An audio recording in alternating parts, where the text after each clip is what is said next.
বিশ্বলিখা ফরিদপুর আধ্যাত্মিক উত্তরাধিকার আমাদের পরম শ্রদ্ধেয় আলাদ খাজা মিয়া মির্জা মহীউদ্দিন সাহেবের প্রতিমূর্ত কত মোবারকে কতগুলো সারস করছি।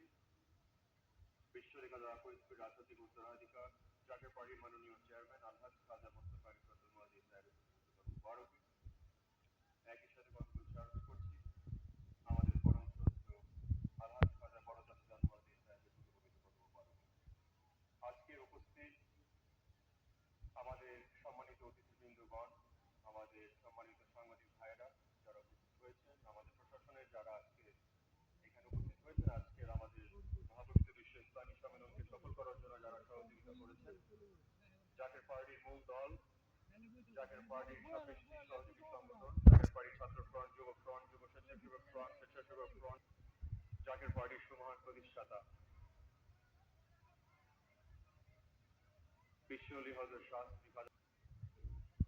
আজ থেকে 36 বছর আগে জাকের পার্টির সুমহান প্রতিষ্ঠাতা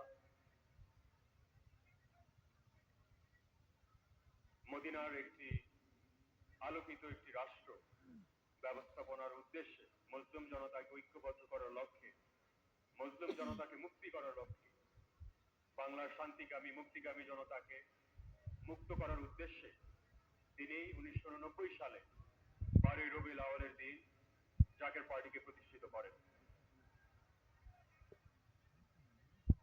জাকের পার্টিতে প্রতিষ্ঠিত করেছিলেন আজ থেকে আরো প্রায় এই 36 বছরের আগে, তারও প্রায় 35 বছর আগে হযরত শাহ সুফি খাজা ইউনুস আলী রহমতুল্লাহ আলাইহির তিনার নির্দেশে এই জাকের পার্টির প্রতিষ্ঠা লগ্ন ঘটে। দাদাজান হুজুরের শেষ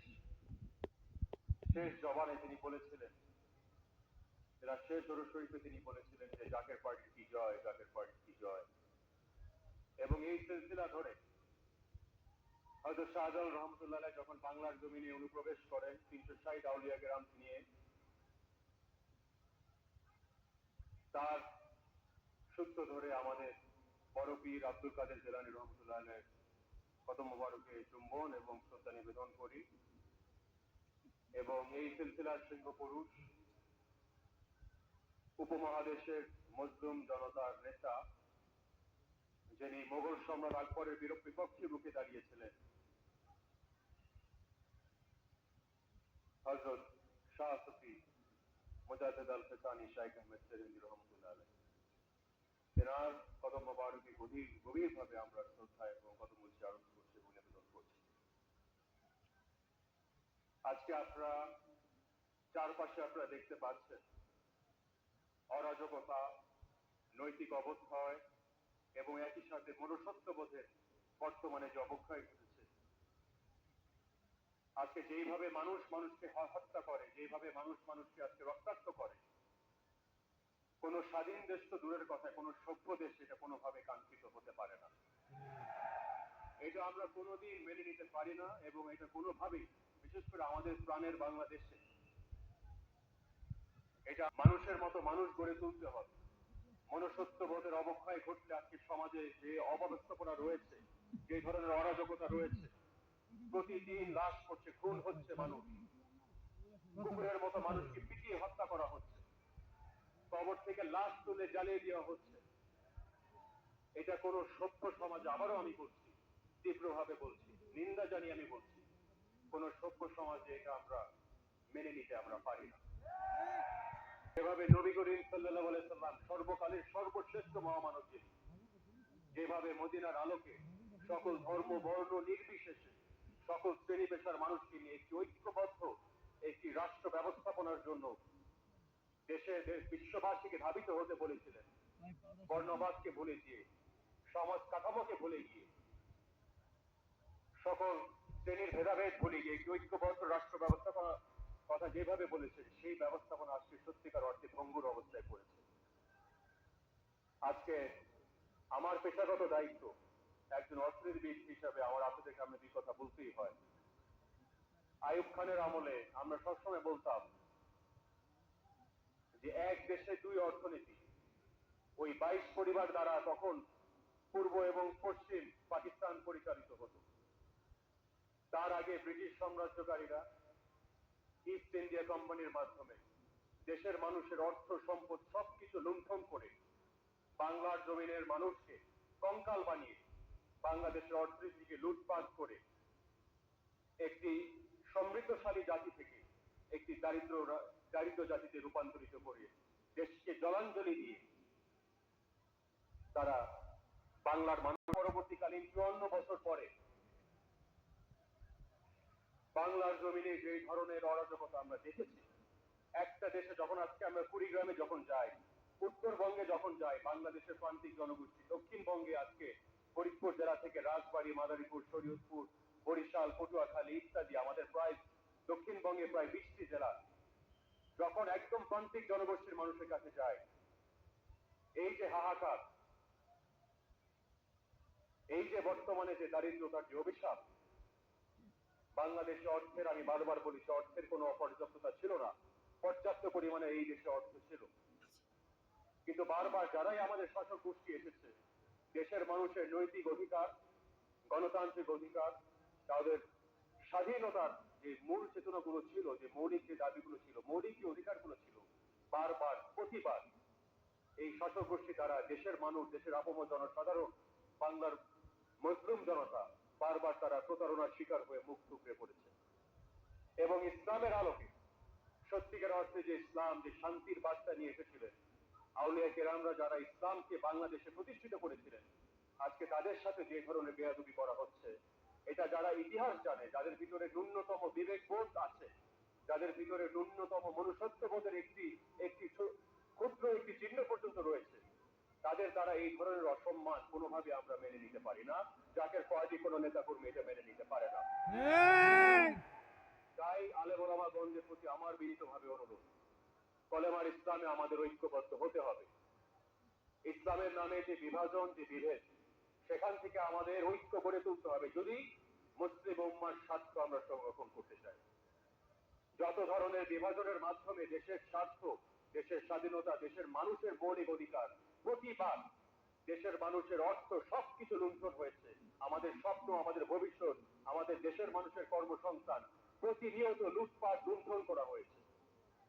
এবং সত্যিকার অর্থে যদি নতুন একটি বাংলাদেশ আমরা আসলে সত্যিকার অর্থে দেখতে চাই, জাকের পার্টির সর্বস্তরের নেতা কর্মীদের প্রতি আপনাদের আহ্বান রয়েছে। জাকের পার্টি একটি আদর্শ কেন্দ্রিক পার্টি, যার শেকড় অনেক গভীরে, হাজার বছরের ইতিহাস রয়েছে এই জাকের পার্টি গোলাপ ফুলের। এবং সেই ইতিহাস যদি আমরা ধারণ করতে চাই, সেই ইতিহাস যদি আমরা সঠিকভাবে লালন করতে চাই, জাকের পার্টির সুমহান প্রতিষ্ঠাতা জীবনী নির্দেশ ছিলেন যে জীবনের শেষ রক্তটুকু বিন্দু দিয়ে হলেও এই জাতির কল্যাণে, মুসলিম জনতার কল্যাণে তোমাদের জীবন শেষ রক্তটুকু বিন্দু দিয়ে হলেও তোমরা উৎসর্গ করার কল্যাণ রাষ্ট্র বাংলাদেশ ইনশাল্লাহ প্রতিষ্ঠিত হবে। বাংলার পিছে ফেলা মানুষ, বাংলার বঞ্চিত শোষিত যে জনগোষ্ঠী যারা রয়েছে, তাদেরকে মূল অর্থনৈতিক স্রোতধারাকে অন্তর্ভুক্ত করে একটি সোনালী সমৃদ্ধশালী বাংলাদেশ ইনশাল্লাহ আমরা যাতে গড়ে তুলতে পারি, সেই দোয়া আমি আপনাদের সামনে, আমি সকলে জাকের পার্টি নেতা কর্মীদের কাছে আমি আহ্বান জানাচ্ছি। জাকের পার্টি কোনোদিন ক্ষমতার কাছে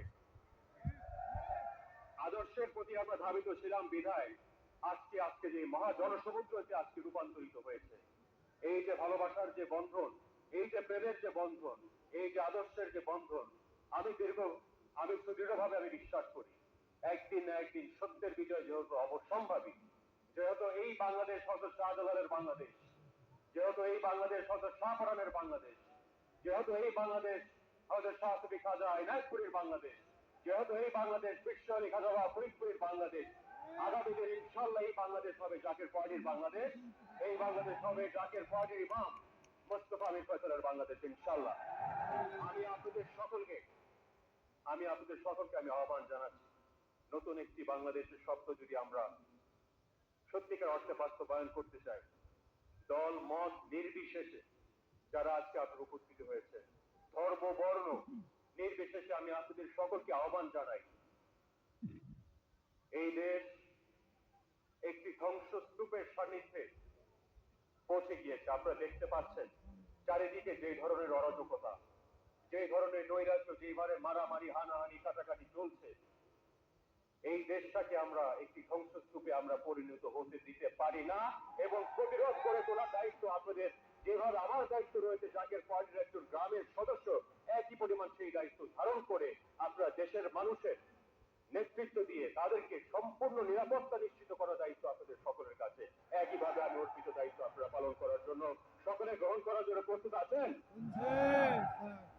আমি জাকের পার্টি, মূল দল, সহযোগী সংগঠন, মহিলা ফ্রন্ট এবং ছাত্র ফ্রন্টের সকল আমাদের সহযোদ্ধাদের আমি আহ্বান জানাচ্ছি। ক্ষমতার অনেক সুযোগ ছিল, অর্থ লাভ করার অনেক সুযোগ ছিল, আমরা অর্থের কাছে মাথা নত করি নাই, ক্ষমতার কাছে মাথা নত করি নাই। বিধায় আজকে আপনারা 36 বছর ধৈর্য ধরেছেন।